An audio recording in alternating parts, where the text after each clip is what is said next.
जी कैफेट आज के लेक्चर का आगाज़ करते हैं। आज हमारा पहला लेक्चर है इस सेशन का, लेक्चर नंबर 1, और सेशन हमारा स्प्रिंग 2022। इस सेशन में आपको पता है जैसा कि ICAP ने न्यू एजुकेशन स्कीम लॉन्च की है जो कि इस अटेम्प्ट से एप्लीकेबल है। तो अभी तक सिचुएशन ये है कि आप लोगों का न्यू एजुकेशन स्कीम के मुताबिक जो कंफर्म सिलेबस है वो आ चुका है, लेकिन जो बुक्स हैं उनका फाइनल वर्जन हमारे साथ शेयर नहीं हुआ। अभी ICAP ने वो लॉन्च नहीं किया।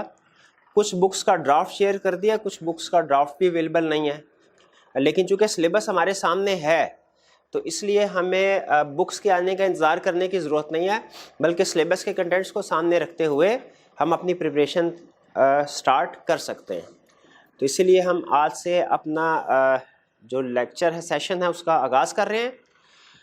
आज के लेक्चर में हम कुछ सब्जेक्ट से रिलेटेड टेक्निकल कंसेप्ट्स नहीं पढ़ेंगे। आज हमारा लेक्चर जो है वो बेसिकली ओरिएंटेशन लेक्चर इंट्रोडक्शन है, जिसमें आपको कुछ सब्जेक्ट के हवाले से इंफॉर्मेशन शेयर की जाएगी, कुछ टीचर के हवाले से इंफॉर्मेशन शेयर की जाएगी, और सबसे अहम चीज़ कुछ प्लानिंग शेयर की जाएगी जिसके मुताबिक हमने आगे पूरे सेशन को लेके चलना है। तो लेक्चर नंबर 1 हमारा जो हमारी आज की जितने भी डिस्कशन है वो बेसिकली 3-4 चीज़ों के गिर्द घूमेगी।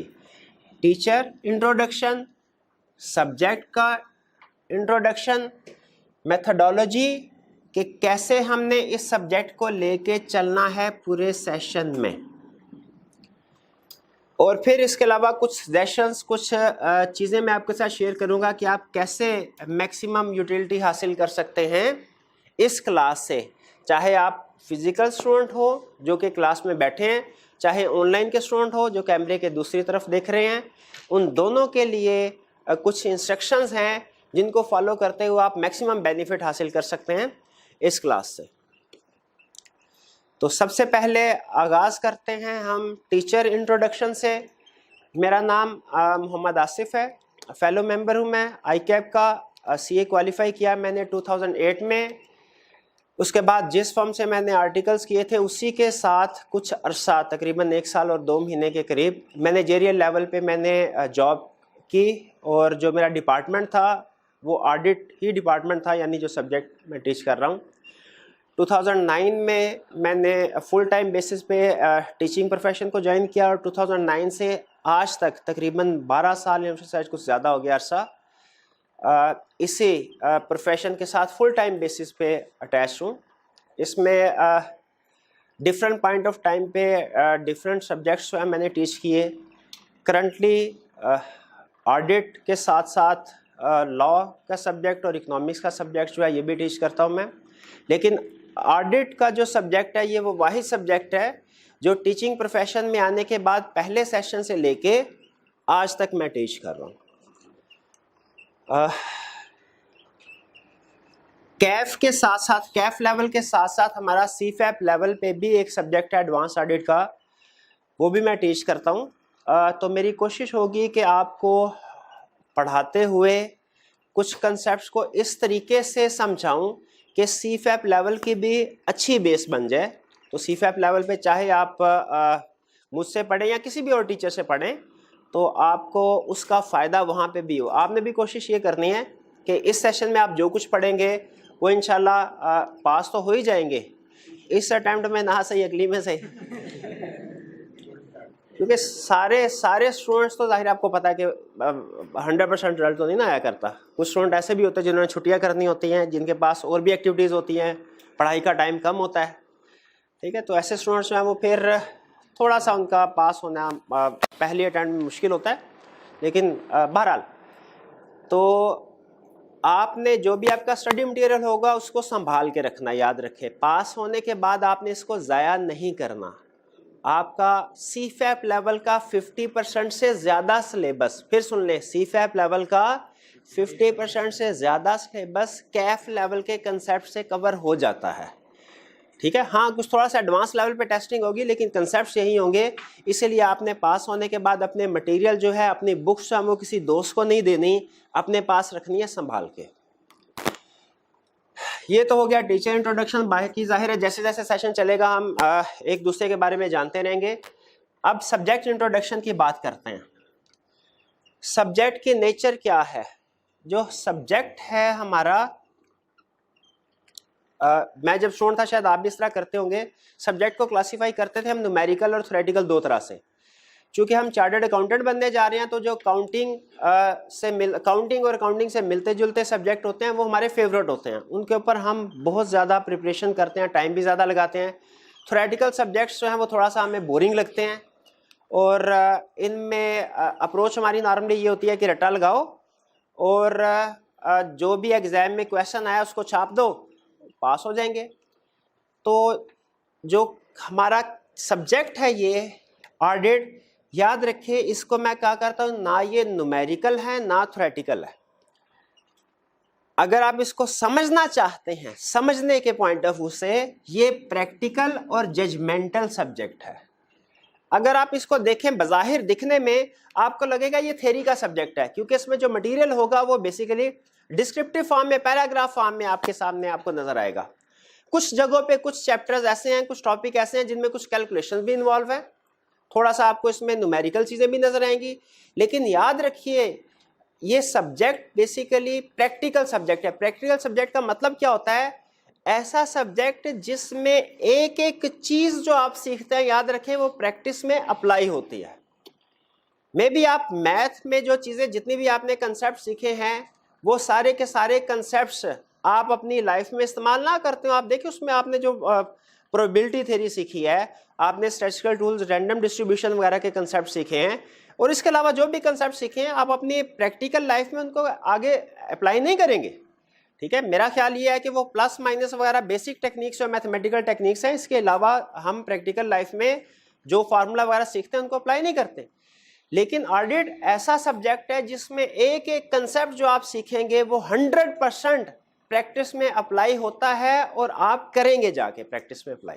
ठीक है, प्रैक्टिकल का एक मतलब ये है कि हर चीज जो है वो प्रैक्टिस में अप्लाई होती है, सिर्फ बुक्स की हद तक नहीं है। और दूसरी चीज ये है कि प्रैक्टिकल सब्जेक्ट का मतलब ये, इस सब्जेक्ट को सीखने के लिए आपको सिर्फ किताब पढ़ना काफी नहीं है, आपको इसके कंसेप्ट अप्लाई भी करना पड़ेंगे, एप्लीकेशन सीखनी पड़ेगी। और याद रखिए एग्जाम में भी इसी तरह होता है, आई कैप आपसे एप्लीकेशन करवाता है। आप यूं ना समझिए कि एग्जाम में क्या होगा, आपसे कुछ क्वेश्चन पूछेगा और आपने याद किए होंगे, रटा लगाया होगा और आप उसको रिप्रोड्यूस कर देंगे, ऐसा नहीं होगा। बल्कि आपको वो कुछ क्वेश्चन में इस तरह होगा, रटे वाले क्वेश्चन आएंगे, हमने उनको छापना होगा, लेकिन एग्जाम में आपसे उसकी एप्लीकेशन पूछेगा कि बताओ, ये ना बताओ कि आपने क्या कुछ सीखा है, ये बताओ कि जो कुछ भी सीखा है उसे सिचुएशन में कैसे अप्लाई करोगे। तो ये है सब्जेक्ट की practical nature. Plus judgemental. Judgemental का मतलब क्या है? देखिए जो आपके न्यूमेरिकल सब्जेक्ट होते हैं ना, उनमें और जो थ्योरेटिकल सब्जेक्ट है, खासतौर पे ऑडिट की बात कर रहा हूं क्योंकि मैंने जाहिर है यही सब्जेक्ट पढ़ाना है, इनमें फर्क आपने जहन में रखना है। स्टूडेंट तैयारी करते हुए दोनों सब्जेक्ट्स को एक ही तरह से देखते हैं सम टाइम, कि जिस तरीके से मैं तैयारी, नो डाउट इसमें कैलकुलेशन इन्वॉल्व नहीं है, लेकिन याद रखिए इसकी टेस्टिंग का तरीकाकार फर्क है, अटेम्प्ट करने का, पेपर अटेम्प्ट करने का तरीकाकार फर्क है। न्यूमेरिकल पेपर में जैसे जो आपके काउंटिंग के पेपर होते हैं उसमें जजमेंट्स इन्वॉल्व नहीं होती, एडजस्टमेंट आई है, ये भाईजान भी उसी तरीके से एडजस्टमेंट करेंगे, ये भी अगर डेप्रिसिएशन की एडजस्टमेंट है, इन्होंने भी उसका एक्सपेंस रिकॉर्ड करना और एसेट्स में से उसकी वैल्यू को लेस कर देंगे, ये भी उसी तरह करेंगे, एक्सपेंस रिकॉर्ड करेंगे और एसेट में उसकी वैल्यू लेस कर देंगे। काउंटिंग के बहुत कम ऐसे कंसेप्ट है जिनमें जजमेंट होगी, नॉर्मली जजमेंट्स अप्लाई नहीं होती। ठीक है, इनका नेट प्रॉफिट भी वही होगा जो इन्होंने क्वेश्चन किया, इनका नेट प्रॉफिट है और उनका नेट प्रॉफिट भी सेम होगा, नेट प्रॉफिट डिफरेंट नहीं। अगर नेट प्रॉफिट इन तीनों का डिफरेंट है, बैलेंस शीट की अमाउंट डिफरेंट है, तो प्रोबेबली किसी ने कोई ना कोई गलती की हुई है। अकाउंटिंग में जजमेंट सप्लाई नॉर्मली नहीं होती, लेकिन याद रखिए हमारा जो ये सब्जेक्ट ऑडिट, इसमें अक्सर जजमेंट सप्लाई होंगी, जजमेंट अप्लाई होने का मतलब क्या है कि किसी सिचुएशन में इनसे पूछूं, हाँ भाई बताओ आप एज ऑडिटर क्या करोगे, इनका जवाब हो सकता है कुछ और हो। इनसे पूछूं आप बताओ प्रैक्टिकली ये सिचुएशन आपके सामने आएगी आप क्या करोगे, इनका जवाब शायद कुछ और हो, दोनों का डिफरेंट हो। ये 4 पॉइंट लिखे, वो 6 पॉइंट लिखे, वो 3 पॉइंट लिखे, आंसर डिफरेंट हो सकता है। लेकिन याद रखिए आंसर डिफरेंट होने का मतलब, अल्फाज डिफरेंट होने का, क्या ये होगा कि ये ठीक है और वो गलत है? नहीं। अगर नेट प्रॉफिट एक स्टूडेंट का दूसरे स्टूडेंट से डिफरेंट है ना, तो प्रोबेबली किसी एक ने गलती की है। लेकिन ऑडिट में और ऑडिट जैसे दूसरे थ्योरेटिकल सब्जेक्ट में अगर एक स्टूडेंट का सॉल्यूशन दूसरे स्टूडेंट के सॉल्यूशन से डिफरेंट है, तो इसका ये मतलब हरगिज नहीं कि एक सही है एक गलत है। भाई जजमेंट डिफरेंट है, प्रेजेंट करने का तरीकाकार डिफरेंट है, अल्फाज डिफरेंट है, हो सकता है दोनों ठीक हो, कंसेप्ट सेम होना चाहिए। ठीक है, तो ये जहन में रखिएगा, यहां पे जजमेंट अप्लाई होती है।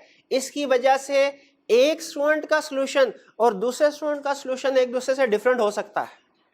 डिफरेंट होने का क्या मतलब है, एक सही है गलत नहीं, बल्कि हो सकता है दोनों, और मैं भी दोनों गलत हूं, ये भी हो सकता है दोनों गलत हो, डिपेंड करता है कंसेप्ट कैसा है। आपको एक छोटी सी एग्जांपल और देता हूं। आपने इस, आप में से कुछ स्टूडेंट ने इस अटेम्प्ट में पेपर दिए होंगे, ठीक। अगर मैंने पेपर नहीं दिया, मैं अगर वो पेपर हासिल करना चाहता हूं पिछली अटेम्प्ट का, कहां से मिलेगा मुझे? आई कैप, शाबाश। इसका मतलब है हम सबको ये पता है कि आई कैप के पास पेपर आई कैप की वेबसाइट पे अवेलेबल है। अच्छा, अगर आप आई कैप की वेबसाइट पे जाएं, वहां पे किसी भी सब्जेक्ट के सिर्फ पास पेपर नहीं होंगे, आपको कुछ और चीजें भी साथ में मिलेंगी। शाबाश, सजेस्टेड सॉल्यूशन भी मिलेगा, और क्या मिलेगा? मार्किंग सी और एग्जामिनर कमेंट्स और मार्किंग सी, 4 चीजें मिलेंगी पेपर से रिलेटेड। फिर सुनिए कौन कौन सी, paper, solution, suggested solution, examiner comments, marking सी। पेपर तो हो गया ना वो जो हुआ है। सजेस्टेड सॉल्यूशन क्या होता है? हाँ, जो उन्होंने कहा कि भाई इसका क्वेश्चन का आंसर में ये लिखना था। अच्छा मुझे बताइए, उन्होंने सिर्फ सॉल्यूशन क्यों नहीं लिखा, सजेस्टेड सॉल्यूशन क्यों लिखा? शाबाश, अल्टरनेट सॉल्यूशंस अवेलेबल होते हैं। खास तौर पे अकाउंटिंग में नॉर्मली ज्यादा वेरिएशन नहीं होती, लेकिन खास तौर पे जो थ्योरी के जैसे ऑडिट का पेपर है, इसमें अल्टरनेट सॉल्यूशन अवेलेबल होते हैं। क्यों, किस वजह से? जजमेंट की वजह से। इनकी जजमेंट हो सकता है और इनकी जजमेंट हो सकता है और। ठीक है, जैसे एक जगह भी इन्होंने कंसेप्ट ये पढ़ा कि वैसे एग्जांपल दे रहा हूं, किसी को कत्ल कर देना एक जुर्म है और इस जुर्म की सजा फांसी है। इन्होंने ये लिखा 2 लाइनों में।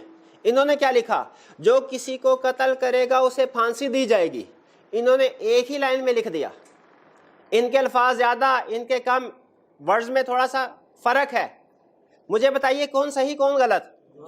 दोनों से, लेकिन दोनों का सॉल्यूशन तो डिफरेंट है, दोनों के वर्ड्स तो डिफरेंट है, इससे कोई फर्क नहीं पड़ता, कंसेप्ट सेम होना चाहिए। तो याद रखिए हमने कंसेप्ट के ऊपर फोकस करना है। सम टाइम एक ही कंसेप्ट को जजमेंट अप्लाई करते हुए एक प्रोफेशनल या एक स्टूडेंट किसी और तरीके से डील करता है, दूसरा प्रोफेशनल, दूसरा स्टूडेंट किसी और तरीके से डील करता है। हर स्टूडेंट की वोकैबुलरी डिफरेंट है। अब आई कैप का सॉल्यूशन चार्टर्ड अकाउंटेंट बना रहे हैं, उनकी वोकैबुलरी डिफरेंट होती है, वो अल्फाज कुछ और इस्तेमाल करते हैं, सेंटेंस बनाने का स्ट्रक्चर उनका कुछ और होता है, स्टूडेंट का कुछ और है। अब आप कहें सर मैं तो ये आई कैप का सॉल्यूशन देखा, मैं तो सारी जिंदगी भी तैयारी करता रहूं तो इस लेवल पे नहीं पहुंच सकता, इतनी मुश्किल इंग्लिश, तो क्या इसके लिए पहले मुझे इंग्लिश का कोर्स कर लेना चाहिए? आपको सुन के हैरानगी होगी, कुछ स्टूडेंट आके ये भी पूछते हैं सर ये इंग्लिश मुश्किल है, पहले कोई छोटा मोटा कोर्स कर लें 2 दिन। नहीं, कोई जरूरत नहीं है। आप कंसेप्ट सेम रखें, कंसेप्ट आपका ठीक होना चाहिए, अल्फाज के फर्क होने से कोई फर्क नहीं पड़ता, क्योंकि ये है भी जजमेंटल। ठीक है। अच्छा आप मुझे ये बताएं, मैंने आपको केस स्टडी सॉल्व करवाई, आई कैप का सजेस्टेड सॉल्यूशन आया, उसमें अल्फाज फर्क है, प्रेजेंटेशन का फर्क है, तो कौन सही कौन गलत? दोनों सही हो सकते हैं। ठीक है, इवन दोनों गलत भी हो सकते हैं, इवन स्टिल ये भी हो सकता है एक ठीक एक गलत हो, लेकिन याद रखें सिर्फ अल्फाज के फर्क होने से हम इस नतीजे पे नहीं पहुंचेंगे कि एक सही है एक गलत है। ठीक है, और सम टाइम खास तौर पे हमारे ऑडिट के पेपर में जजमेंट्स अप्लाई होती हैं। मे बी मैं आपको कोई लाइन लिखवाऊं, आई कैप के सोल्यूशन में लाइन ना लिखी हो, भाई वो जिस प्रोफेशनल ने बनाया है उसकी जजमेंट डिफरेंट है, मे बी उधर लिखी हो, मैंने ना आपको लिखवाई हो, जजमेंट डिफरेंट। भाई वो कोई खलाई महलूक ने थोड़ी बनाया, वो भी प्रोफेशनल है, मैं भी प्रोफेशनल हूं, उन्होंने जो चीजें सीखी है मैंने भी वो चीजें सीखी है। ठीक है, तो याद रखें हम कंसेप्ट के ऊपर फोकस करेंगे। इसीलिए अक्सर ऐसा होगा, आप केस स्टडी जब सॉल्व कर रहे होंगे ना, अक्सर ऐसा होगा, आप कहेंगे सर ये केस स्टडी मैंने सॉल्व की है, इसमें उसने कहा था 6 चीजें निकालनी है, मैंने निकाली 6 हैं, लेकिन एक चीज मैंने ऐसी भी आइडेंटिफाई कर ली आई कैप के सोल्यूशन में नहीं, तो क्या मतलब आपने गलती की? लाजमी नहीं है। और आपने कहा सर एक चीज ऐसी है जो आई कैप के सोल्यूशन में थी मेरे सोल्यूशन में नहीं है, तो याद रखें जजमेंट का फर्क हो सकता है। ठीक है, जजमेंट का फर्क हो सकता है। आगे चलते हैं, ये प्रैक्टिकल और जजमेंटल ये समझ आ गया, इसका क्या मतलब है? ठीक है, खास तौर पे जजमेंटल। प्रैक्टिकल का मतलब यह है, इसको सीखने के लिए अब इसका मतलब है हमें कुछ प्रैक्टिस की एग्जांपल शेयर करनी पड़ेगी। अब ये तो नहीं हो सकता कि मैं आपको प्रैक्टिस में कहीं पे अगर ऑडिट हो रहा है वहां पे ले जाऊं, आप तो स्टूडेंट है, आपने तो क्लास में बैठ के ऑडिट सीखना है। ठीक है, तो क्लास में बैठ के प्रैक्टिकल कंसेप्ट्स को कैसे सीखेंगे आप? प्रैक्टिकल एग्जांपल्स के जरिए से, केस स्टडी के जरिए से। वो मेरी जिम्मेदारी है कि मैंने आपके सिलेबस का, आपके कंसेप्ट से रिलेटेड जो भी प्रैक्टिकल एग्जांपल्स होगी केस स्टडी होगी वो निकाल के आपके साथ शेयर करूं। कभी वो एग्जांपल केस स्टडी में आपकी आई कैप की बुक से निकाल रहा हूँगा, कभी पास्ट पेपर से, कभी अपने एक्सपीरियंस से, कभी और रियल वर्ल्ड केसेस जो भी आजकल चल रहे हैं वहां से। तो जो भी आपको कंसेप्ट समझाने के लिए जरूरी एग्जांपल और केस स्टडीज होंगी वो भी हम क्लास में डिस्कस कर रहे होंगे। और चूंकि इस पेपर में केस स्टडी फ्रीक्वेंटली टेस्ट होती हैं, तो केस स्टडी जब हम क्लास में डिस्कस कर रहे होंगे आपने गौर से सुननी है। एक फायदा तो ये होगा कि आपका कंसेप्ट क्लियर होगा, और दूसरा फायदा ये होगा आपको पता होगा इसी तरह का सिचुएशन अगर एग्जाम में आ गई तो आपने कैसे इसको सॉल्व करना है। प्री-रेक्विजिट्स का मतलब क्या? इस सब्जेक्ट को पढ़ने से पहले क्या कोई दूसरा सब्जेक्ट आपके लिए पढ़ना, अंडरस्टैंडिंग होना जरूरी है? इसका जवाब है यस। आपके लिए इंट्रोडक्शन टू काउंटिंग पढ़ा होना जरूरी है। क्लास में कोई ऐसा स्टूडेंट जिसने इंट्रोडक्शन टू काउंटिंग नहीं पढ़ी, मैंने लफ्ज इस्तेमाल किया नहीं पढ़ी, पास नहीं किया, पास का लफ्ज इस्तेमाल नहीं किया, पास होना ना होना लाजमी नहीं है, पढ़ा होना जरूरी है। सबने पढ़ी है, बिल्कुल ठीक है, शाबाश। अच्छा, इसका मतलब है आप बिल्कुल ये सब्जेक्ट सीख सकते हैं। हाँ, अगर कुछ स्टूडेंट ऐसे हैं जिन्होंने कैफ1 हो गया, सॉरी, कैफ1 FAR1 भी पढ़ी है, FAR1 भी पढ़ी है या साथ पढ़ रहे हैं, या ऐसे स्टूडेंट जिन्होंने कैफ7 कॉर्पोरेट लॉ, सी लॉ पढ़ा हुआ है या पढ़ रहे हैं, उनके लिए एडिशनल बेनिफिट है कि ये सब्जेक्ट 10% इजी हो गया उनके लिए, जिन्होंने ये दो उनका। लेकिन एडिशनल बोनस है, पढ़ा होना लाजमी नहीं है, इंट्रो पढ़ा होना लाजमी है, FAR1 और सीला पढ़ा होना लाजमी, लेकिन जिन्होंने पढ़ा हुआ है या साथ पढ़ रहे हैं उनके लिए क्या होगा? सब्जेक्ट 10% इजी हो गया, क्योंकि कुछ कंसेप्ट ऐसे हैं जो सीला और FAR1 के हैं, वो ऑडिट में यूज होते हैं। लेकिन याद रखें, जब मैं समझाऊंगा ना तो ये एज्यूम करके समझाऊंगा कि आपने वो कंसेप्ट नहीं पढ़े हुए, लेकिन अगर पढ़े होंगे आपको फायदा हो जाएगा, फौरन आपको समझ आना शुरू हो जाएंगे। डिफिकल्टी लेवल क्या है? मॉडरेट। मॉडरेट का मतलब क्या होता है? डिफिकल्ट, इजी, मीडियम, दरमियाना, शाबाश, ना आसान ना मुश्किल। ठीक है, मॉडरेट है। FAR1 इससे ज्यादा मुश्किल है। कॉस्ट अकाउंटिंग का पेपर इससे ज्यादा मुश्किल है, ऑडिट का पेपर इनसे आसान। लेकिन जरा अजीब बात देखिएगा, अगर आप परसेंटेज देखें, अच्छा आई कैप की वेबसाइट पे आपको एक और चीज भी मिल सकती है, क्या? स्टैटिस्टिक्स। स्टैटिस्टिक्स क्या होते हैं वाला? पासिंग। कितने, हर दफा आई कैप बताता है कितने स्टूडेंट्स ने पेपर दिया, उनमें से कितने स्टूडेंट पास हुए। आप डिवाइड करें, परसेंटेज आ जाएगी। अगर आप परसेंटेज कैलकुलेट करें ना पिछले 8 अटेम्प्ट की एवरेज, तो परसेंटेज होगी ऑडिट की 32% के करीब। लेकिन जब आप FAR2 और कॉस्ट काउंटिंग इसकी पासिंग परसेंटेज देखें तो इनकी पासिंग परसेंटेज इससे कम है, तकरीबन 30% रफली। थोड़ा फर्क है लेकिन है कम। सॉरी 34-35%, यानी जो ऑडिट का पेपर है इसकी परसेंटेज थोड़ी कम है। फर्क कम है 1-2% का, लेकिन कम। अच्छा, अब यहां पे अजीब सी बात क्या, ऑडिट का पेपर है निस्बतन आसान लेकिन पासिंग परसेंटेज कम है। इसकी क्या वजह हो सकती है? इसकी क्या वजह हो सकती है? हाथ उठाइए जो सुना बताना चाहे, सही वजह बताएगा 50 रुपए इनाम दूंगा।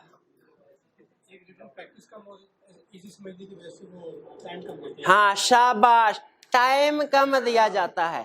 टाइम कम, याद रखें है आसान। अकाउंटिंग FAR2 कॉस्ट काउंटिंग है मुश्किल, लेकिन स्टूडेंट क्या करते हैं, मुश्किल होने के बावजूद ज्यादा मेहनत करते हैं।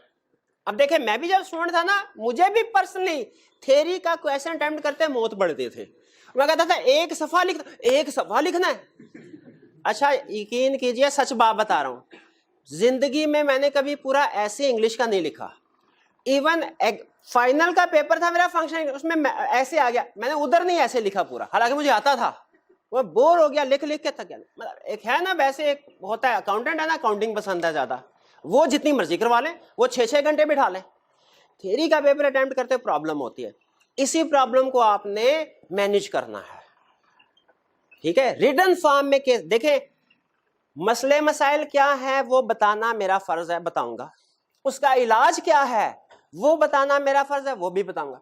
अमल करना या ना करना वो आपका काम है, आपका फर्ज है, करें या ना करें। ठीक है, तो इसमें जो सबसे बड़ी प्रॉब्लम होती है, रीजन ऑफ फेलियर में भी आप देखेंगे, वो प्रॉब्लम क्या है कि स्टूडेंट रिटन प्रैक्टिस नहीं करते, टाइम नहीं देते। देखते हैं, कहते हैं याद कर लिया काफी हो गया। तो डिफिकल्टी लेवल मॉडरेट, लेकिन पासिंग परसेंटेज स्टिल अकाउंटिंग से कम। और रीजन मैंने आपको बता दी, इधर टाइम कम होता है, उधर टाइम ज्यादा होता है। जाहिर है ज्यादा टाइम लगाए ना, दुनिया की मुश्किल से मुश्किल चीज भी आसान हो जाती है, जितनी ज्यादा मेहनत कर लें। और कम मेहनत कर लेंगे तो आसान चीजें भी मुश्किल हो जाता है। पेपर स्ट्रक्चर क्या होगा?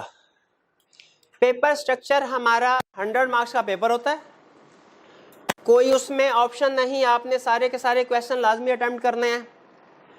तकरीबन 25% पेपर होगा थ्योरी का, थ्योरी से मुराद होता है रटे का। उसमें आई कैप पूछेगा ये बताओ ये बताओ ये बताओ, हमने रटा लगाया और छाप देंगे,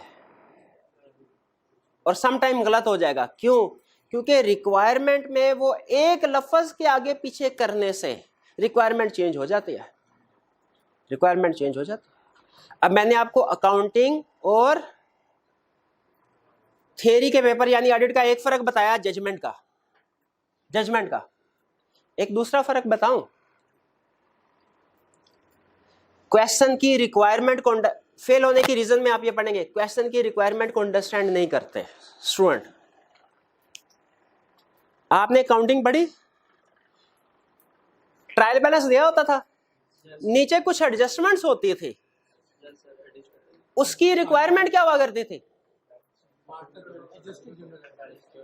एडजस्टिंग जनरल एंट्री या balance sheet, profit and loss बनाए, यही रिक्वायरमेंट होते थे, कोई और तो नहीं होती थी।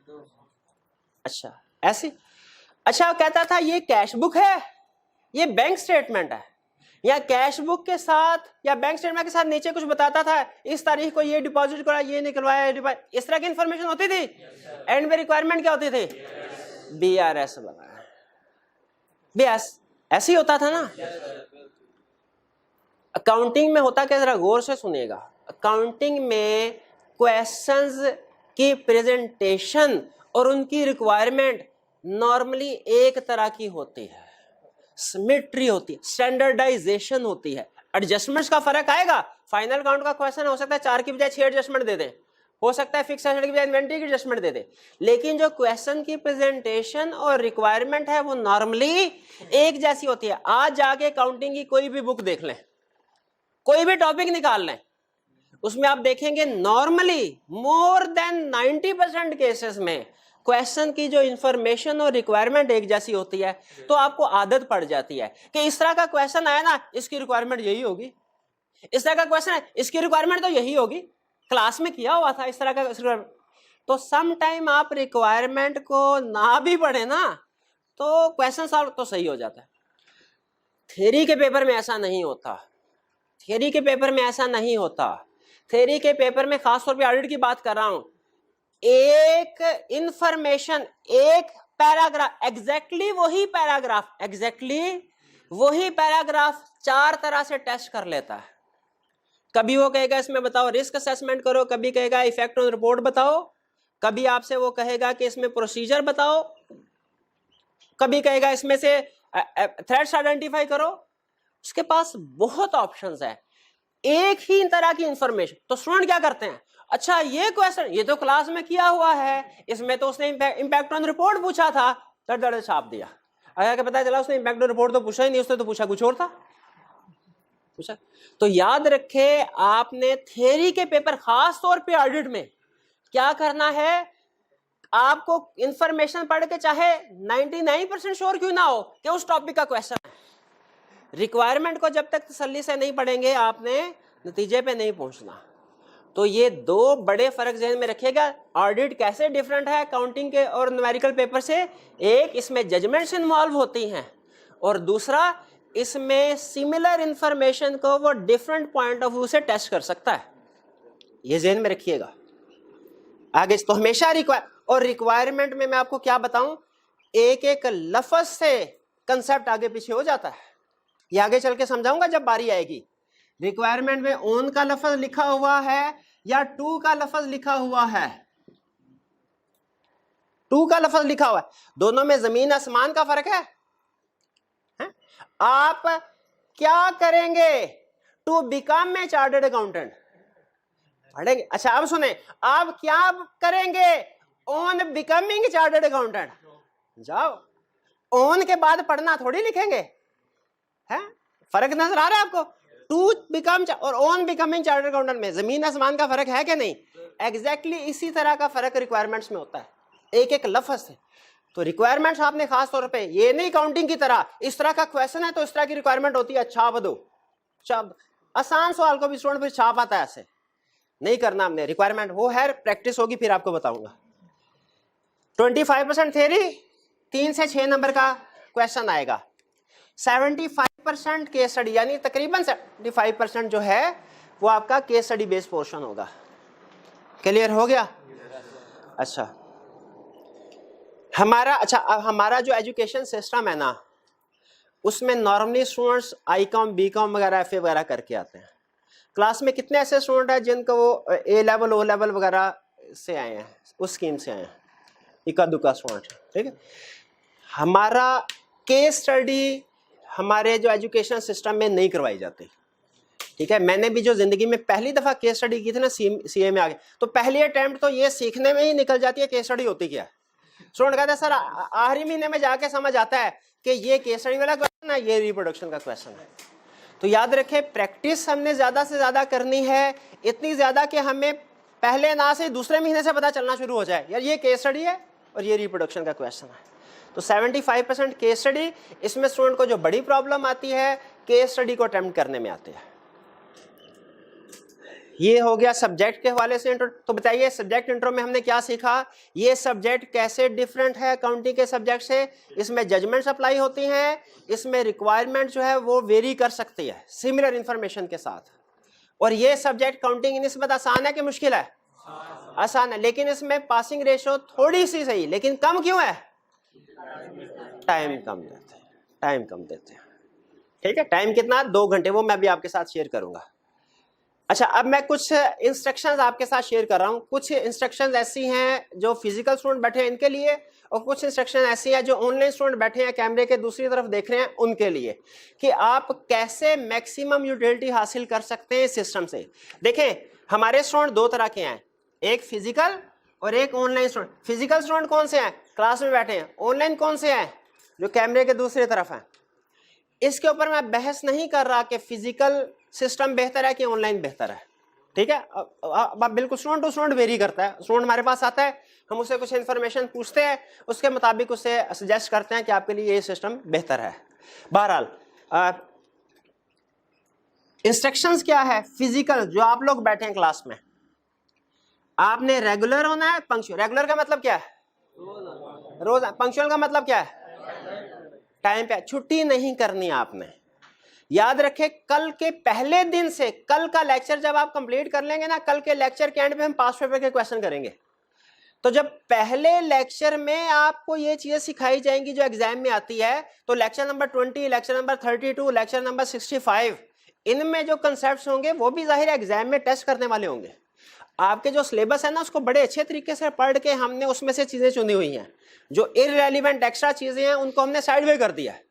बजाय ये कि इररेलेवेंट चीज मैं आपको सिखाऊं, उससे बेहतर है रेलिवेंट चीज के एक दूसरी प्रैक्टिस करवा दूं, आपको दूसरी केस स्टडी भी अटेम्प्ट करवा दूं।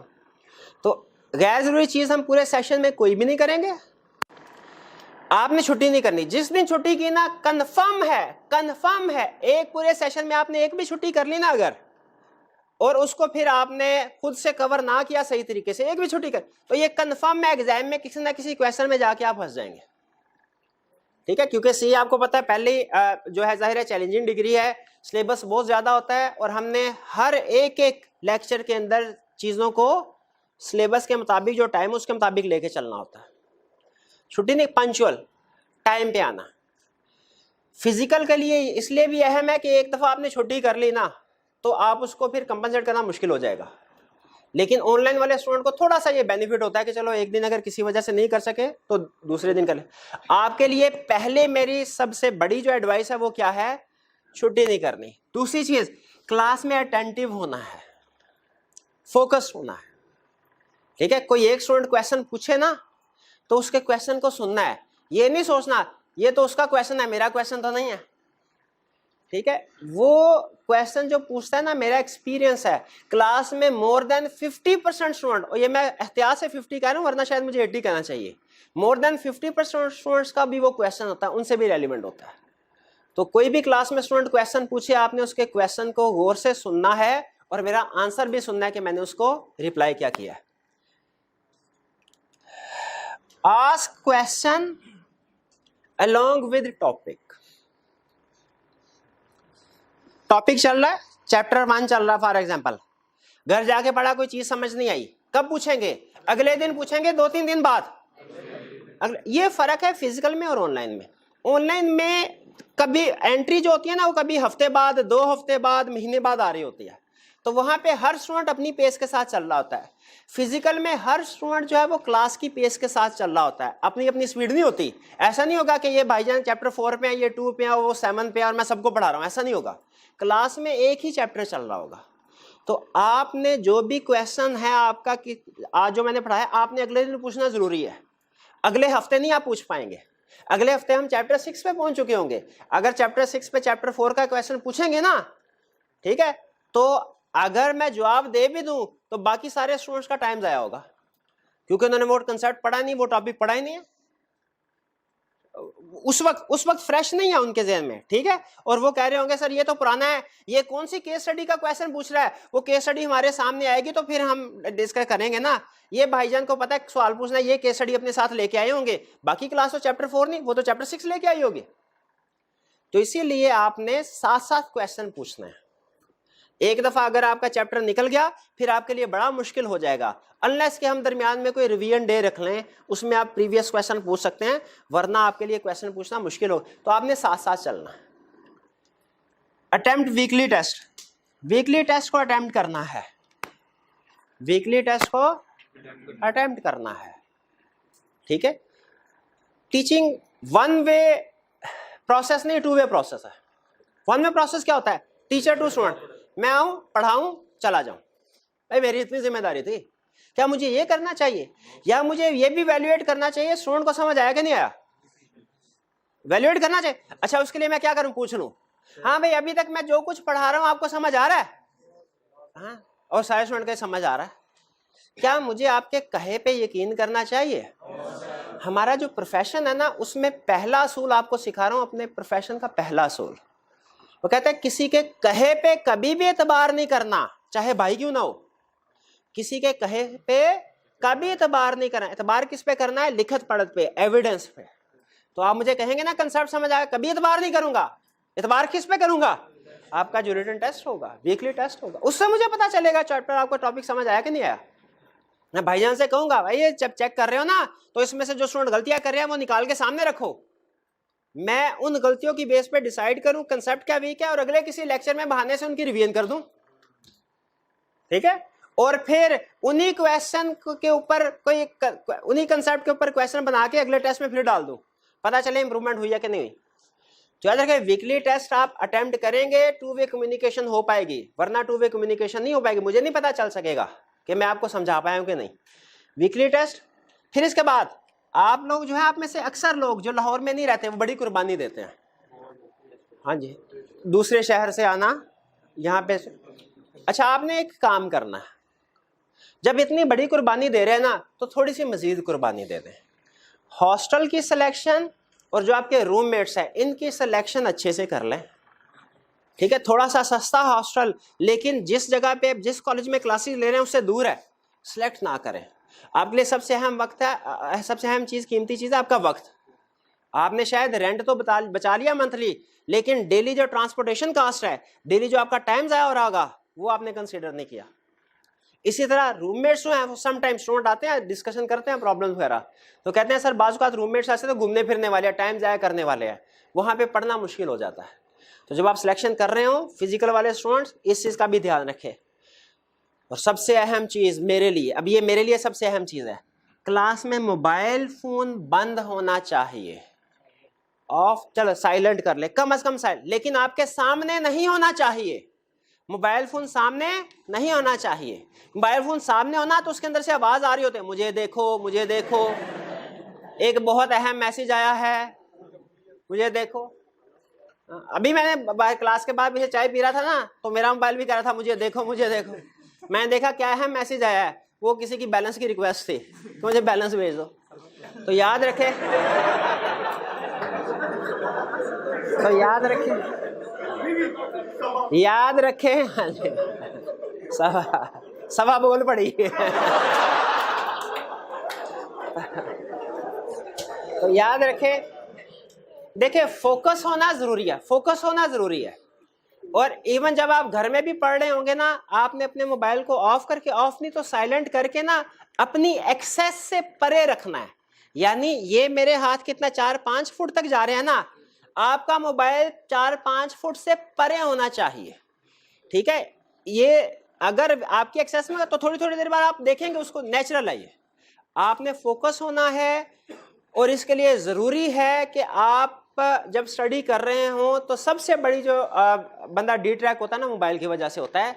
अपने बाद में चाहे 4 घंटे इस्तेमाल करें, उसमें मुझे कोई एतराज नहीं है, लेकिन जिस वक्त स्टडीज कर रहे हैं आपने मोबाइल को साइड पर, क्योंकि हमारा एक लर्निंग कर्व होता है। आपके साथ कभी शायद काउंटिंग में इस तरह हुआ, मेरे साथ इस तरह होता था, फाइनल काउंट का पहला क्वेश्चन किया 45 मिनट लगे, दूसरा क्वेश्चन किया उसी तरह का 35 मिनट लगे, तीसरे क्वेश्चन बाजू का 25 मिनट में हो जाता था, ठीक है। लर्निंग कर्व बनता है, स्पीड आ जाती है ना, कैलकुलेशन वगैरह, लर्निंग कर्व बनता है। लेकिन अगर दरमियान में ब्रेक आ जाए ना, तो ये लर्निंग कर्व टूट जाता है।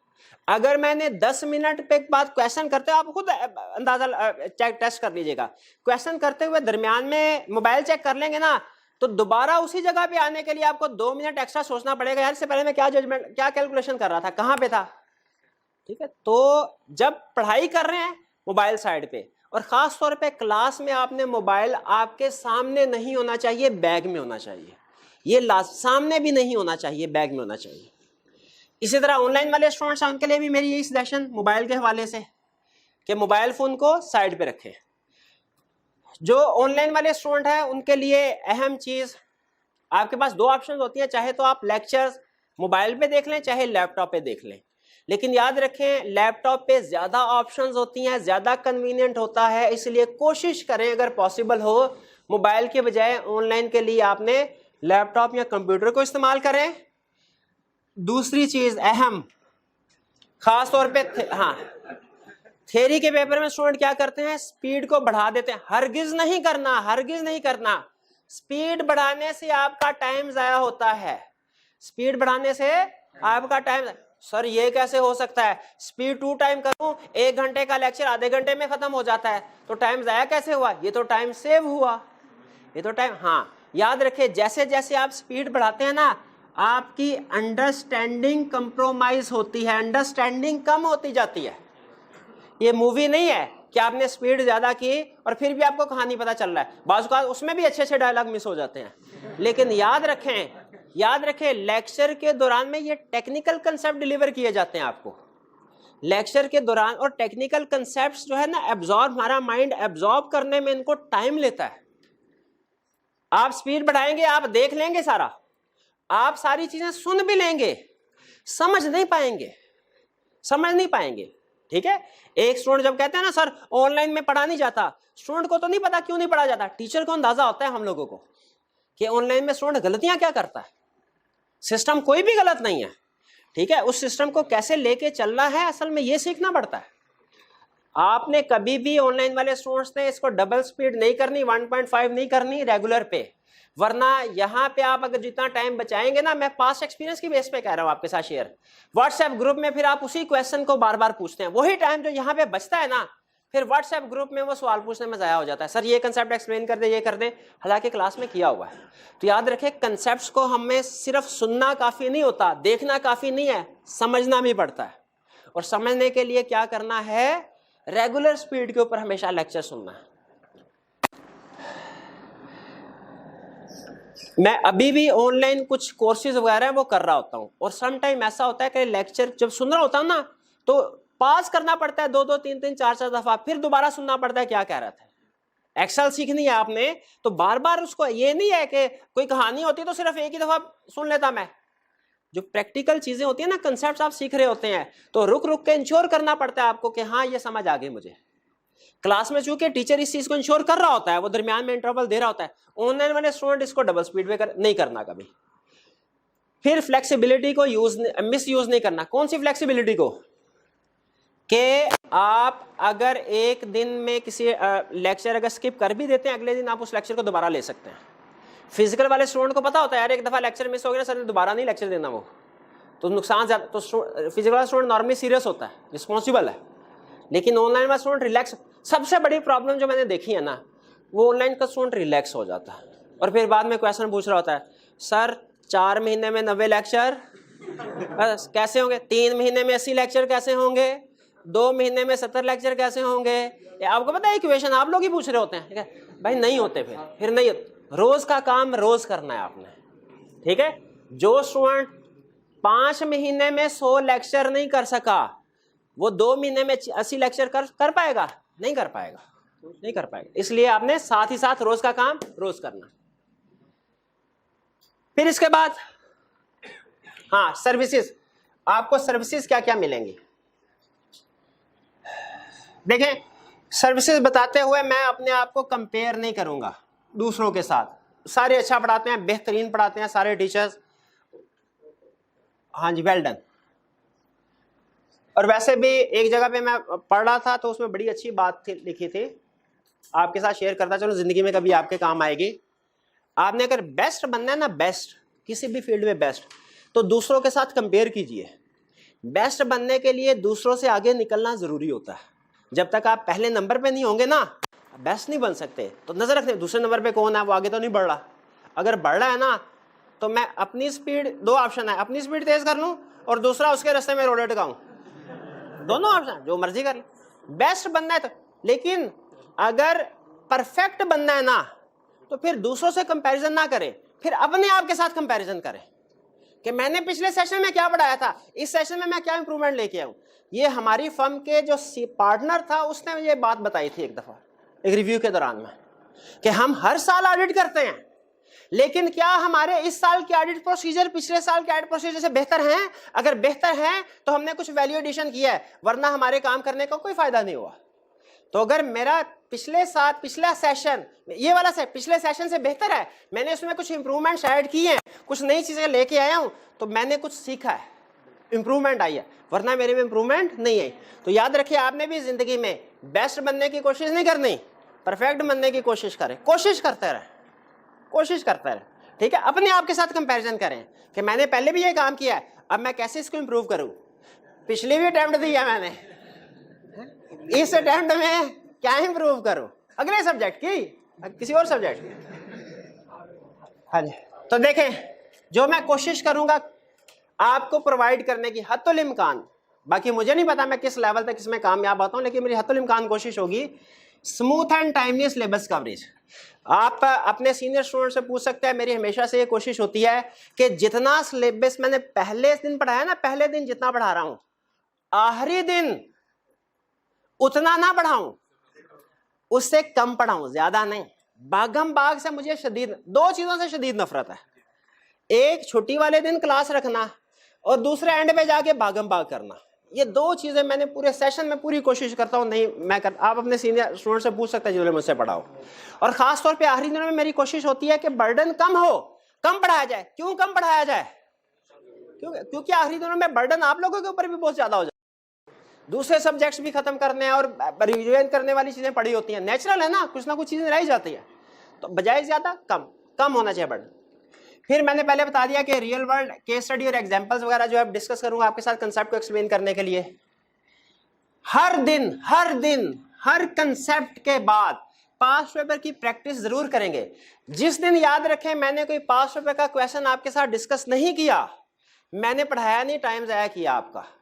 और जिस दिन आपने भी घर जाके कोई पास्ट पेपर का क्वेश्चन रिटन में प्रैक्टिस नहीं किया, आपने भी टाइम जाया किया अपना, ठीक है। तो याद रखें मैंने भी डेली बेसिस के ऊपर पास्ट पेपर की प्रैक्टिस क्लास में आपको करवानी है और आपने भी घर जाके पास्ट पेपर की प्रैक्टिस करनी है। फिर ये कुछ टेक्नोलॉजी को भी हम यूज करेंगे, ठीक है। किस तरीके से यूज करेंगे ये मैं आपको आहिस्ता आहिस्ता बताऊंगा जैसे जैसे हमारा लेक्चर आगे चलेगा। जैसे एक हम यूज करेंगे वेबसाइट सर्विसेज हैं मेंटीमीटर, ठीक है। इसका पर्पस क्या होता है कि आपने आज के लेक्चर में जो कुछ भी कंसेप्ट सीखा है ना, आज के लेक्चर में ही उठने से पहले मैं इसको टेस्ट कर लूं कि आपने सही तरीके से समझा कि नहीं समझा। वो टेस्टिंग किस तरीके से होती है वो मैं आपके साथ बाद में शेयर करूंगा। ये एक वेबसाइट है, ये बेसिकली हमें एक टेम्पलेट वगैरह देती है, बैकएंड पे मटेरियल मेरा होगा, लेकिन इसको यूज करते हुए हम टेस्टिंग करेंगे, ठीक है। लास्ट सेशन में मैंने कुछ क्लासेस में टेस्ट बेसिस के ऊपर इसको चेक किया था, इसका फीडबैक अच्छा था, तो इस दफा इसको ऑफिशियली हम लॉन्च कर रहे हैं। फिर माइंड मैप क्या है? वन पेज ग्राफिकल समरी, जैसे आपके साथ क्लास में डिस्ट्रीब्यूट किया ये वन पेज, ठीक है। ये वन पेज डिस्ट्रीब्यूट किया मैंने, ये क्या है? ये आज के पूरे लेक्चर में जो कुछ भी मैंने समझाना है उसकी एक सफ़े के ऊपर समरी है। अच्छा वो तो सामने भी लिखी हुई है, वो तो सामने, तो ये भी वही है, तो अगर सामने समरी लिखी हुई है पेज देने की क्या जरूरत थी? ताकि आप फोकस कर सके मेरी बातों के ऊपर। अगर मैं आपको ये पेज ना देता, ये बिल्कुल ऐसा ही है जो सामने लिखा है वही ये चीज, लेकिन आप लिख रहे होते, जब लिख रहे होते तो मल्टीटास्किंग कर रहे होते, साथ ही साथ राइटिंग कर रहे होते, साथ ही साथ लिसनिंग भी कर रहे होते, और जब कभी मल्टीटास्किंग करते हैं आपका फोकस लूज हो जाता है। तो मैं ये चाहता हूं कि आपका फोकस पूरे का पूरा मेरे ऊपर है, जो मैं अल्फाज कह रहा हूं बता रहा हूं वो सुनते रहें, लिखने की तरफ ना आपकी तवज्जो। तो इसलिए मैंने जो कुछ भी लिखा हुआ है आपको दे दिया, ये ले भाई लिखो ना कुछ। हाँ अगर लेक्चर के दौरान में कोई अहम चीज सामने आए, नोट करना चाहे उसको कर लो, लेकिन लिखने की जरूरत नहीं है। क्लियर होगी ये बात? अब ये हो गया हमारा। इसी तरह मैं हर लेक्चर हर चैप्टर की कोशिश करूंगा आपको माइंड मैप दे दूं। माइंड मैप का एक और फायदा भी है, क्या? रिवीजन के काम आएगा। रिवीजन के काम थ्योरी के पेपर में, किसी भी पेपर में, क्योंकि मैं सारे पेपर थ्योरी के पढ़ाता हूं ना, इसलिए थ्योरी की बात करता हूं ज्यादा। दो प्रॉब्लम स्टूडेंट की जिंदगी के सबसे बड़े हैं, और मैंने इन दोनों का हल जो है फिलहाल अपनी तरफ से जो है टेस्ट किया है, आप लोगों के ऊपर इंप्लीमेंट करना है। दो सबसे बड़े मसले क्या है सर? रिवीजन कैसे करें, रिवीजन नहीं होती खास तौर पे आखिरी दिनों में। और दूसरी, और जो सबसे बड़ी प्रॉब्लम सर, जो याद करें भूल जाता है, याद करें ना 2-3 दिन बाद भूल जाता है, ठीक है। इंशाल्लाह मैंने इसका ये ज़बानी कलामी बात नहीं करा, टेस्टेड एंड ट्रस्टेड सोल्यूशन आपको प्रोवाइड करूंगा। ये जो भूल जाने वाला है इसका ऐसा मसला हल होगा इंशाल्लाह, भूल जाने वाले मसले का हल होगा ऐसा। अजीब बात सुनिए, आखिरी दिन पेपर से एक दिन पहले कुछ भी ना पढ़ के जाएं, पेपर देने चल जाए, इंशाल्लाह वहां पे भी फिर भी सब कुछ याद आएगा आपको। वैसे ऐसे करना नहीं है, तैयारी करके जाने नहीं। लेकिन अगर जो मैं कहूंगा वैसा वैसा करेंगे फिर, वरना नहीं। हाँ, तावीज कोई नहीं दूंगा मैं आपको, हाँ कि बहन लिया गोल के पी ले, नहीं। हाँ, इसके लिए असल में फॉरेन कंट्रीज में एप्लीकेशन यूज होती हैं, वो मैं कोशिश करूंगा कि हम भी उसको यूज करें आर्टिफिशियल इंटेलिजेंस के जरिए से रिवीजन और मेमोरी बिल्डिंग के लिए। ठीक है, कुछ सॉफ्टवेयर है, इस सॉफ्टवेयर को मैंने टेस्ट किया है, CFAP की क्लास में अप्लाई कर रहा हूं, स्टूडेंट्स का अच्छा फीडबैक है, तो मैंने डिसाइड किया कि कैफ लेवल पे भी आपके साथ शेयर करूं। ब्रेनस्केप सॉफ्टवेयर है, लेकिन कैसे इस्तेमाल करना है, किस तरीके से, वो जब हमारा चैप्टर 1 कंप्लीट हो जाएगा ना, तब मैं आपके साथ शेयर करूंगा। तो ये कुछ चीजें थी, खासतौर पे ये चीजें, तीनों चीजें जो है ना, ये बहुत ज्यादा वैल्यू एडेड सर्विसेज हैं, इनसे आपने जरूर फायदा उठाना है। आगे चलते हैं। कोर्स कंप्लीशन डेट क्या होगी, बार बार नहीं पूछना, एक ही दफा बता रहा हूं, 29 जनवरी 2022। ठीक है, दिसंबर में, नवंबर के एंड पे, जनवरी के स्टार्ट में बार बार नहीं पूछेंगे आप। स्टडी मटेरियल कौन सा यूज करना है, दो हैं, एक आईकैप का स्टडी टेक्स्ट और क्वेश्चन बैंक। अच्छा, अब चूंकि बुक नहीं आई तो ये कहना थोड़ा सा मुश्किल है कि क्वेश्चन बैंक साथ होगा कि नहीं होगा। मोस्ट प्रोबेबली क्वेश्चन बैंक आईकैप अलहदा से नहीं बल्कि स्टडी टेक्स्ट के अंदर ही क्वेश्चन इंक्लूड कर देगा। बहरहाल जो भी हुआ, जैसी बुक साइज मैं आपके साथ शेयर कर दूंगा, या तो आईकैप की बुक यूज कर लें या राइज की बुक कर ले, वॉल्यूम 1 वॉल्यूम 2। वॉल्यूम 1 एग्जैक्टली आईकैप के स्टडी टेक्स्ट के कंसेप्ट्स होंगे। आईकैप के स्टडी टेक्स्ट का एक एक क्वेश्चन, एक एक कंसेप्ट वॉल्यूम 1 में शामिल होगा, यानी वॉल्यूम 1 इन इटसेल्फ एक कंप्लीट पैकेज है राइज का। तो फिर वॉल्यूम 2 क्या चीज है, एडिशनल प्रैक्टिस, चाहे तो करें चाहे ना करें, लेकिन जो स्टूडेंट जितने ज्यादा अपना चांस ऑफ सक्सेस बढ़ाना चाहता है वो उतना ही ज्यादा प्रैक्टिस करे, उसके लिए रिकमेंडेड है। लेकिन बहरहाल दोनों में से कोई भी एक आपने चूज करना है, या आईकैप की बुक वो भी ठीक है, कोई इशू नहीं, या राइज की बुक वो भी ठीक है, कोई इशू नहीं। मैं डेली बेसिस के ऊपर जब भी कंसेप्ट आपके साथ शेयर करूंगा, आपको दोनों बुक्स का रेफरेंस बताऊंगा, आईकैप की बुक में ये है, राइज की बुक में ये है, उसके मुताबिक जो जिसको फॉलो कर रहा है उसको लेके चलेगा। मेरी सजेशन है, डिसीजन नहीं, इन्फ्लुएंस करने की कोशिश भी नहीं कर रहा, लेकिन मेरी सजेशन है कि राइज बुक को यूज कर लें। बाकी फैसला आपका है, दोनों बिल्कुल ठीक है, कोई प्रॉब्लम नहीं। अगर आईकैप की बुक को भी लेके चलते हैं कोई इशू नहीं है इसमें। लेक्चर प्लान क्या होगा, ये खास तौर पे समझ लें, इसके मुताबिक हमने अपने आइंदा पूरा सेशन चलाना है।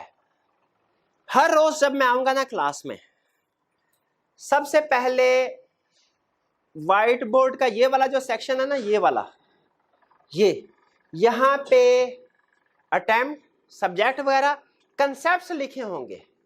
कंसेप्ट लिखूं इस हिस्से में, कंसेप्ट लिखूंगा, रेफरेंस लिखूंगा आईकैप की बुक और राइज की बुक का रेफरेंस, और असाइनमेंट लिखूंगा कि आज घर जाके आपने कौन कौन से 5 पेपर के क्वेश्चन रिटन फॉर्म में अटेम्प्ट करने हैं। ठीक है, इसके बाद आपको माइंड मैप डिस्ट्रीब्यूट कर दूंगा, ठीक है, ताकि आप पूरा फोकस होकर सुने, लिखने के ऊपर टाइम जाया ना हो।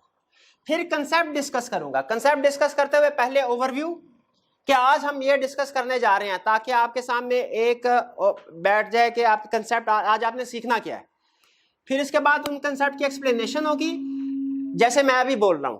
एक्सप्लेनेशन के दौरान में आप क्वेश्चन नहीं पूछेंगे, इसलिए कि एक्सपीरियंस से हर टीचर को अंदाजा हो जाता है कि किस कंसेप्ट में जाके स्टूडेंट किस जगह पे फंसता है और क्या क्वेश्चन पूछता है। तो हम लोगों ने वो क्वेश्चन पहले से अपने लेक्चर में बिल्ड किए होते हैं।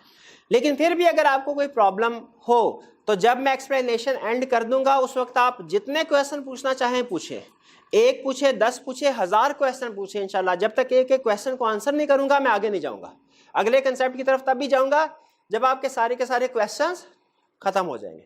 इस तरह 1 बाय 1 सारे कंसेप्ट आज मैंने 3 सिखाने थे। कभी किसी लेक्चर में 1 कंसेप्ट सिखाऊंगा, किसी में 5 कंसेप्ट सिखाऊंगा।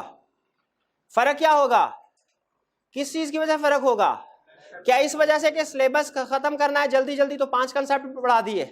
नहीं, जो कंसेप्ट कॉम्प्लेक्स होंगे, जो लेंथी होंगे, एग्जाम पॉइंट ऑफ व्यू से अहम होंगे, वो एक लेक्चर में हो सकता है एक ही पढ़ाऊं, लेकिन जो इजी हैं, छोटे छोटे हैं, एग्जाम पॉइंट ऑफ व्यू से इतने अहम नहीं है, हो सकता है वो एक लेक्चर में एक से ज्यादा 2 या 3 पढ़ाऊं। नॉर्मली 2-3 की हमारी रूटीन चलेगी कंसेप्ट्स की।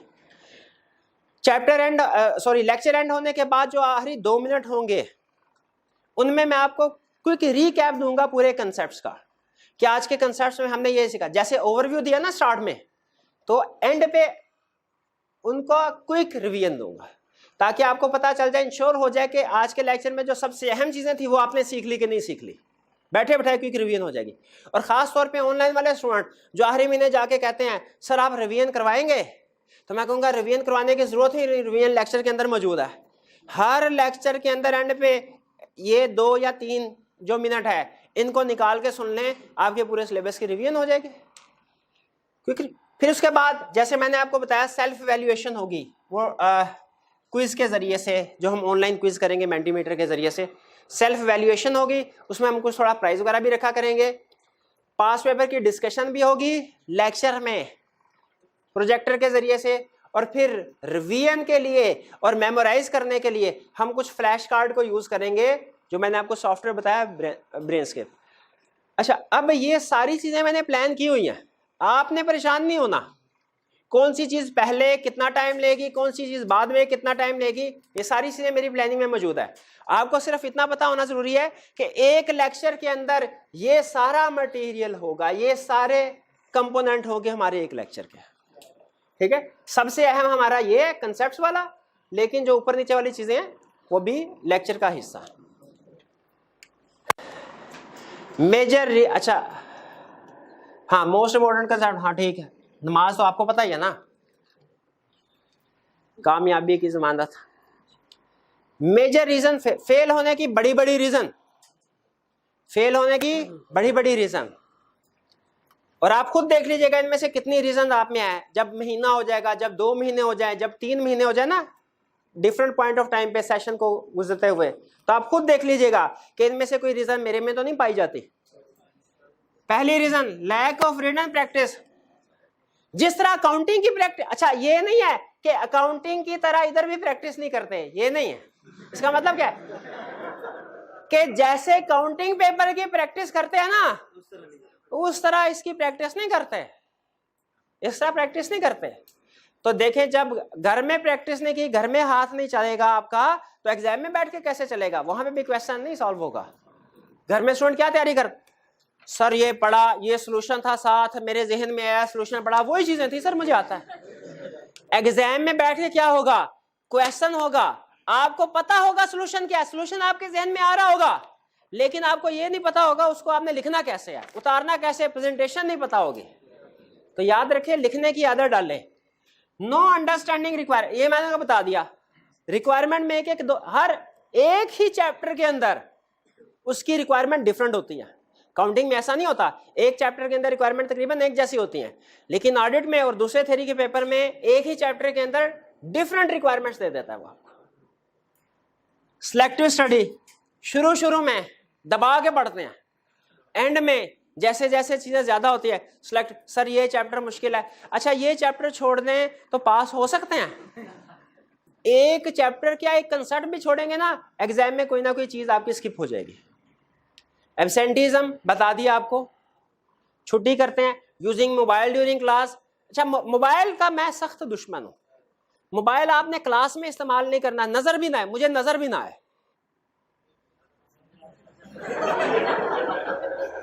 Not listening two questions of other, दूसरों के क्वेश्चंस को ना सुनना, इग्नोर करना, और थोड़ी देर बाद वही क्वेश्चन दोबारा पूछना, ठीक। और वीकली टेस्ट अटेम्प्ट ना करना। अच्छा, ये तो हो गया ना, फेल किन वजह से होता है स्टूडेंट। अच्छा, पास कैसे होगा ये भी तो पता चलना चाहिए ना।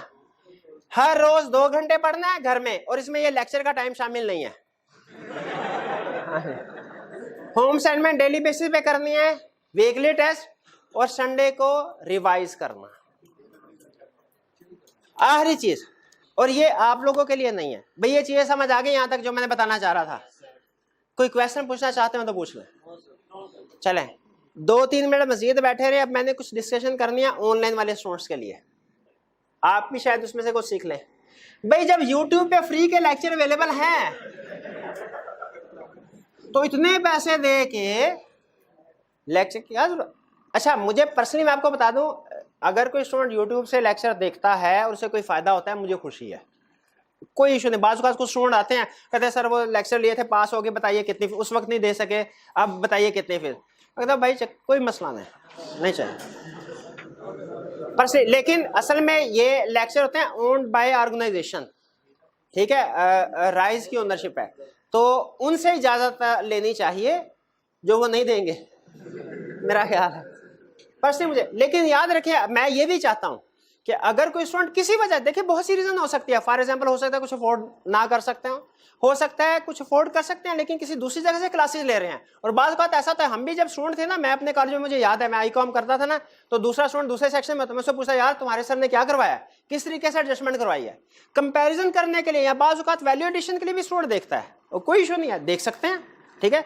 हो सकता है उन्होंने केस स्टडी नंबर 2 और 4 करवाई हो और मैंने 3 और 5 करवाई है, स्टूडेंट दोनों जगह देख ले, तो ये इस तरह भी होता है बहरहाल। लेकिन अगर आपका कोई दोस्त ऐसा है जो YouTube से लेक्चर ले, उसकी बेहतरी के लिए कुछ चीजें आप उसको गाइड करें, रोके ना उसे, अगर देख भाई। लेकिन ये एक सर ने कहा था कुछ चीजों का ध्यान रख लेना, किन चीजों का ध्यान रख लेना ये ध्यान में रखें। वो लेक्चर 2-3 अटेम्प्ट पहले वाले होंगे, हो सकता है आउटडेटेड हो गए हो। याद रखें आई.कैप का एग्जामिनर हर केस में ना पलटा खाता है, आपने देखा होगा, वो तकरीबन अब तो रूटीन बन गई है, हर अटेम्प्ट में वो कुछ ना कुछ रिवीजन करता ही रहता है। अभी रिसेंट में बड़ी रिवीजन न्यू एजुकेशन स्कीम आ गई, तो आपने उसे कहना भाई लेक्चर देखो जरूर, लेकिन ज़हन में रखो सिलेबस में चेंज क्या आ गया है, अगर कोई चीज़ ऐड हुई है तो वो अलहदा से कर लेना, अगर कोई चीज़ डिलीट हुई है तो उसका लेक्चर ना देखो। एग्जामिनर की स्ट्रेटजी चेंज हो सकती है। पहले आज से कुछ 7-8 साल पहले एग्जामिनर थ्योरी वाले पोर्शन के ऊपर ज्यादा फोकस करता था, अब एग्जामिनर केस स्टडी के ऊपर ज्यादा फोकस कर रहा है, तो उसे कहना है देख लो कुछ किसी पिछले, अब देखें पिछली दफा में फॉर एग्जांपल एक टॉपिक कंफर्मेशन का था, उसका क्वेश्चन नहीं आया, हमने उसकी प्रैक्टिस दबा के करवाई, फिर जब क्वेश्चन आ गया अगली दफा हो सकता है कि हम रिस्क असेसमेंट की प्रैक्टिस ज्यादा करवाएं। तो एग्जामिनर का फोकस किया कि पेपर में उसने टेस्ट उस लिहाज से चेंज, उस लिहाज से हम टीचर भी अपना फोकस चेंज कर लेते हैं, जिनका ज्यादा चांस होता है उनको प्रैक्टिस ज्यादा। तो उसे कहना भाई हो सकता है सर ने किसी एक टॉपिक की ज्यादा प्रैक्टिस करवाई हो, इस दफा फोकस चेंज हो गया, इसका ध्यान रखना है। और पिछले 2-3 अटेम्प्ट्स यानी जितने पुराने लेक्चर है उस लिहाज से उसके बाद जितने भी पास पेपर उनकी डिस्कशन नहीं होगी, वो तुमने अलहदा से पेपर जरूर अटेम्प्ट करना है, दोस्त को ये बताना है। फिर इसके बाद दोस्त को क्या करना है, दोस्त तुम्हारे पास एडिशनल स्टडी मटेरियल तो नहीं होगा ना, क्या तुम्हारे पास माइंड मैप है, क्या तुम ब्रेनस्केप यूज कर रहे हो, क्या तुम मेंटीमीटर यूज कर रहे हो। वो कहेगा वो क्या होता है, तो पिछली दफा थे ही नहीं ना, तो आपने कहना अच्छा बताता हूं क्या होता है, आपने उसको फिर बता देना। फिर इसके बाद टीचर के साथ इंटरेक्शन नहीं हो सकती, आप उससे पूछेंगे अच्छा चलो ये तो तुम ये बताओ 2-3 अटेम्प्ट्स वाले पुराने पेपर लेक्चर ले रहे हो, उस अटेम्प्ट में जो किताब यूज होती थी वो कहां से लोगे, वो कहां से, वो नहीं मिलेगी, वो तो चेंज हो चुकी होगी ना। अच्छा मुझे बताइए हम जो हर अटेम्प्ट में तकरीबन किताब रिवाइज कर देते हैं, क्या इस वजह से कि स्टूडेंट्स को नई किताब खरीदे और हमें ज्यादा पैसे मिले। अच्छा देखें मैंने फैसला किया है आपको ना मैं अपने प्रोफेशन के ना कुछ राज भी बताऊंगा, तो उनमें से एक राज ये है, हो सकता है कि मैंने वाकई इस वजह से रिवाइज की हो।